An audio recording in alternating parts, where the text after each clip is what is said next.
चाहिए, वतन पर मन लिखने का सदा अरमान होना चाहिए। चाहे आप गीता पढ़ो या कुरान, आपके दिल में सदा हिंदुस्तान होना चाहिए, सदा हिंदुस्तान होना चाहिए। मैं वैशाली राठौड़ आपके सामने युवा नेतृत्व के बारे में कुछ स्पष्ट करना चाहूंगी। मैं मानती हूँ कि राजनीति में युवा नेतृत्व कभी हकीकत हुआ करता था, जो आज सिर्फ बयानबाजी बनकर रह चुका है। आज का युवा खालिस्तान पाकिस्तान जैसे नारों का समर्थन करता है। तभी इसी जमीन पे 23 साल की सरदार भगत सिंह की वो हिम्मत भी देखी है, जहां अपने फांसी के फंदे को चूम कर गले से लगाते हैं। इस देश ने उस बाबा साहेब अम्बेडकर के जज्बे को भी देखा है, जहां अपनी संपूर्ण दलित समुदाय को हक की आवाज खुद उठाने की सीख देकर संपूर्ण दलित समुदाय को आत्मनिर्भर बनाते हैं।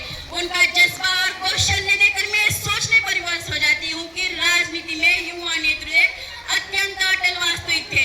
लेकिन जब तक हमारे देश का युवा दिल्ली के सड़कों को टायर की से राख करता रहेगा, जब तक हमारे देश का युवा खालिस्तान पाकिस्तान जैसे नारों का समर्थन करता रहेगा, जब तक हमारे देश का युवा हिंदू मुसलमान की चल रही इस आग में झुलसता रहेगा, जब तक हमारे देश का युवा शिक्षा को महत्व देने की बजाय बुर्का पहनकर आने या न आने पर भगवे और भुट्टे में लड़ाइयां करवाता रहेगा, जब तक हमारे देश का युवा निर्भया की इज्जत उजड़ जाने पर हाथों में मोमबत्तियां लेकर सड़कों पे उतरता रहेगा, जब तक हमारे देश का युवा 4 इंच की स्क्रीन पर मणिपुर के सड़कों पर सरेआम उजड़ रही देश की वही बेटी का इज्जत का चलचित्र बनाकर उसे वायरल करने की फिराक में रहेगा, तब तक मुझे युवा नेतृत्व सिर्फ बयानबाजी लगती है।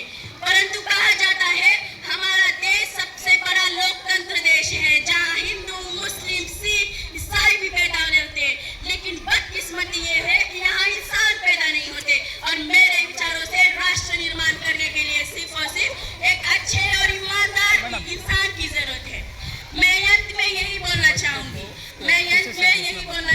यदि सूरज जैसा बनना है तो सूरज जितना ही जलना होगा, यदि नदियों से आदर पाना है तो पर्वत छोड़ निकलना होगा। और हम ये क्यों सोचे